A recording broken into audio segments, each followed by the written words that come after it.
mini vlog. So, ayun na nga mga mima. Dating gawi, pagkatapos nga kumain ng bunso ko ay pinaliguan ko na nga agad ito. Alam nyo ba yung kasabihan? Na ang unang susuporta nga sa'yo ay hindi mo pa kilala at hindi mo ka mag-anak? Dahil danas na danas ko nga yan. Kaya nga ako nahinto sa pagmi-mini vlog ko noon. Dahil nga ang unang-unang nambaba sa akin ay kamag-anak ko pa, na para bang hindi siya kadugo. Kaya nga nung mga panahon na yon ay nawalan ako ng gana sa pagmi-mini vlog at videos ko. At nawalan nga rin ako ng confident noon.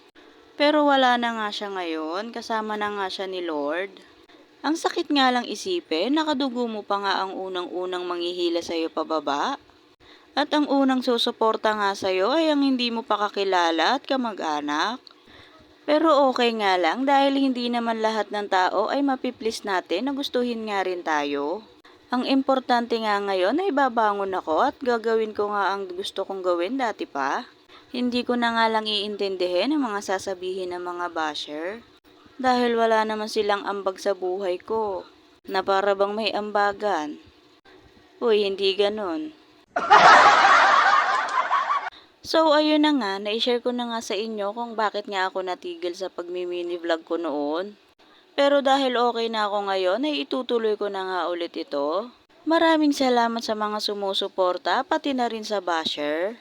Dahil kung wala kayo, wala akong views. Salamat, basher! Laking pasasalamat ko nga sa asawa ko dahil nga suportado siya sa lahat ng gusto ko. So yun na nga, back to mini vlog nga tayo. Tama na nga ang drama.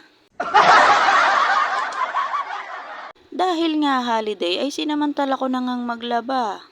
Dahil nga dito sa amin kapag Sabado at Linggo ay mahina nga ang tubig. Dahil nga marami ang naglalaba. Anong oras na nga ako nakapagsimula ng paglalaba dahil nga ang tatagal magsikilos ng mga alaga ko? Na para bang mga pagong. Para nga akong luka-luka dyan dahil naka-washing na ay kinukusot ko pa nga. Bigla ngang pumunta ang Ate Faith at tinulungan nga akong magbanlaw. Dahil nga ang dami ko ngang nilabhan ay inabutan nga ako ng Daddy Aldrin. Nakita niya nga rin na pagod na ako at kaya tinulungan niya nga ako maglaba.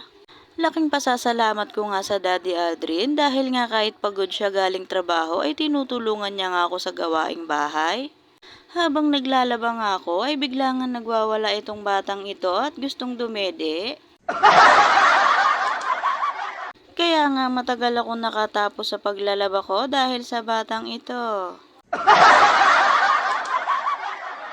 Na para bang inaapi siya kung makaiyak kapag hindi mo nga napapadede agad. Artista yarn. Maraming salamat nga pala sa mga nagmamahal sa mga Junakis ko at nagpipresenta na maging ninong nga.